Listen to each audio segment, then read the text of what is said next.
So hi, my name is Pauline Ruth Cañete and this is my video reflection on the topic communication. So we have here 6 questions. So the first question is, what was your initial understanding of the topic? So the topic that I choose is communication. So the question is, what was my initial understanding of the topic? So before we proceed to that question, I would like to have some recap about communication. So communication is imparting or exchanging of information by speaking, writing, or using some other medium. So in the context of social work, communication is a process of exchanging information, feelings, and meaning through verbal and nonverbal messages. So communication also have these types of communication.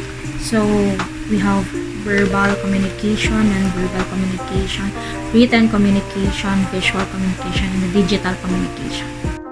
So balik tayo sa question. So to answer that question is, my initial understanding of communication is likely stemmed from my everyday experiences and observations. So it's core that I viewed communication as the exchange of information, ideas, emotions between individuals or groups. So this understanding that I have might have been influenced by my interaction with my family, friends, and peers. So where I witnessed the power of language, tone, and body language in conveying a messages, and also building a connection to that members, or like family, my friends, and the peers. So with that, additionally, I also recognize and gain knowledge about communication, of course, as a virtual skills for navigating social interactions. So yeah, and resolving conflicts, expressing oneself effectively. So this initial understanding that I have may have been based, like I said, based on personal experiences. Also have been aware of the complexities, like, or included with that is the cultural differences and the barriers of effective communication. So also I would like to add, before we have in the context of social work, of course, pag nakikipag-usap tayo sa mga client, of course, we use the active listening para malaman natin kung ano ba yung mga importance na problem kay client na pwede natin solusyonan, of course. Kasi kung hindi tayo or hindi natin i-apply yung active listening, anong naman yung use nun? Nung pag-share ni client sa atin ng mga experiences niya. So overall, my initial understanding of communication is likely provided a foundation for further exploration and learning about this dynamic and multi-phase topic. So now let's proceed to the second question that we have. How does the topic connect to your personal experiences or beliefs?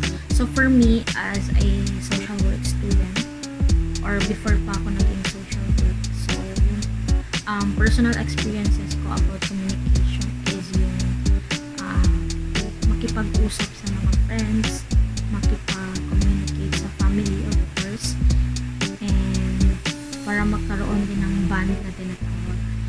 Kasi kung walang communication mag-start sa family, ano pa yung magiging communication sa labas, diba? And of course, our parents is the first one na nagturo sa atin how to communicate, diba? Kasi tinuturuan tayo magsalita, tinuturuan tayo mag-disiplina, and paano makipag-usap ng mabuti sa mga tao or sa mga nakakatakot. So as my additional as my personal experiences ko first is that dati high school ako is I'm not into social something ganyan, interaction, kasi mababa yung self-confidence ko and hindi ako masyado nung high school ako hindi ako masyado mapasok sa school, of course, kasi wala akong gana makipag-communicate sa mga tao.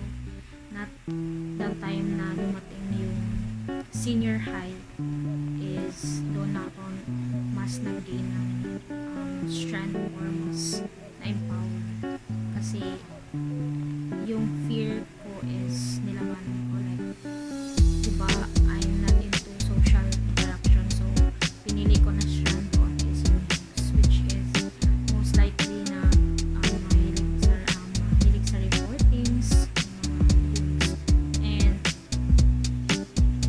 sa communication, of course. So yun yung answer ko doon sa second question. So let's now proceed sa third question. So can you relate the topic to any real world situations or current events? So for me, yung communication is most likely na-apply siya sa current events and real world, of course. Kasi for now, or ngayong year, or generation is 2024, mas natutuunan ng pansin yung app na sinasabi na Facebook. So sa Facebook, through Facebook is kahit malayo yung ka-communicate natin is pwede natin silang i-video call. So through video call, nakikita pa rin natin yung tao, yung face ng tao, and nagkakaroon pa rin ng communication doon. So itong Facebook is very big impact in today's current in today's generation, I mean. So yun, na-relate ko itong communication sa mga current events because yun nga, nalalaman natin yung mga chismis sa Facebook, of course, like mga virals, like something, ano ba yung topic ngayon, pinaka topic sa Facebook, diba? Sa mga artista na topic, like sige, ito ganyan, so doon yung mga maipapasok yung current events, and also sa real world yung communication, tayong mga tao, diba, lalo na ako na as a future social work, so kailangan yung confidence ko is mataas. So sa real world naman is pasok pa rin yung app na Facebook, kasi in today's generation 2024, grabe pa rin talaga natin gamitin yung na yun, and I say na very very big impact talaga sa atin. And also meron ding bad sides yung Facebook, kasi some other people na ginagamit yun para maka-scam ng tao, of course, and makakuha sa ibang tao na pera, like ganon. So now let's proceed na sa next question. What were the interesting or surprising things you learned about this topic? So sa communication is as a future social work, or in magagamit very surprising talaga na gamitin itong communication, kasi kung walang communication in the context of social work, or ikaw na as a future social worker, hindi ka makakapag-communicate sa client mo, hindi mo matutulungan yung client mo sa problema na meron siya, of course, kaya kanya nilapitan kasi may tiwala siya sa'yo na somehow matulungan mo. So pag hindi natin or wala itong communication na ito na sinasabi, hindi natin mabibigay yung mga needs ng client natin, of course, kasi as a social worker naman talaga yung role natin when it comes to client, and kung ano man yung mga problems na dapat i-help natin sa kanila, dapat ma-help natin. So, through communication, first thing is pinaka-important medium or tool na ginagamit ng mga social workers, itong communication. So, the next question is, how can you apply what you have learned from this topic in your daily life or future studies? So, for me, ma-apply ko yung mga natutunan ko for my future studies or daily life, of course, as a social work student of Cotabato State University na pinaka-high rate.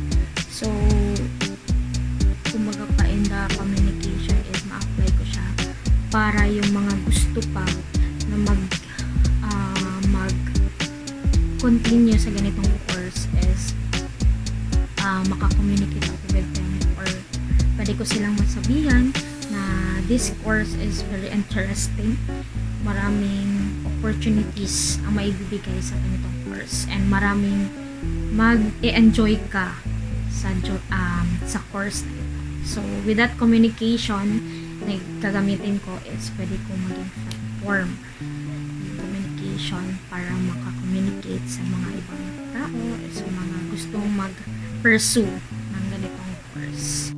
So, ma-apply ko itong communication topic sa my future studies kasi in the future, inshallah, kung maka-graduate is pwede ko siyang gamitin to communicate sa iba and maghingi ng tips. Most likely yung mga registered social worker na mag-communicate ako sa kanila, hingi ako ng tips kung ano pa yung mga dapat gagawin when taking yung board exam course. So, yun. We have the last question here. So, what are the key takeaways or lessons you have learned from this topic? So, communication is very broad. Kung iisipin natin, there's a many ways para mag-communicate tayo sa mga ibang tao, sa mga nakakapaligid sa atin, of course. And ang key takeaways ko lang here, or lesson na natutunan ko sa topic na ito is that it is important na mas maaga na makipag-communicate tayo sa mga loved ones natin, like family, maging open tayo sa kanila, sa mga friends, hanggang sa meron pa rin tayong time kahit nabubuhay tayo, binibigyan pa rin tayo ng para makapag-communicate. And also, takeaways ko lang sa topic na ito na communication is communication. Kung walang communication, wala tayong tinatawag na bond na nabibuild natin sa family, sa friends, sa peers. And with that bond, meron tayong nabubuong love. So, yung love is connected with communication. So, kung walang communication, paano tayo makipag-communicate sa mga tao sa paligid natin? And paano natin maibibigay yung love na yan sa mga taong mahal natin. So, that's all. And thank you for listening.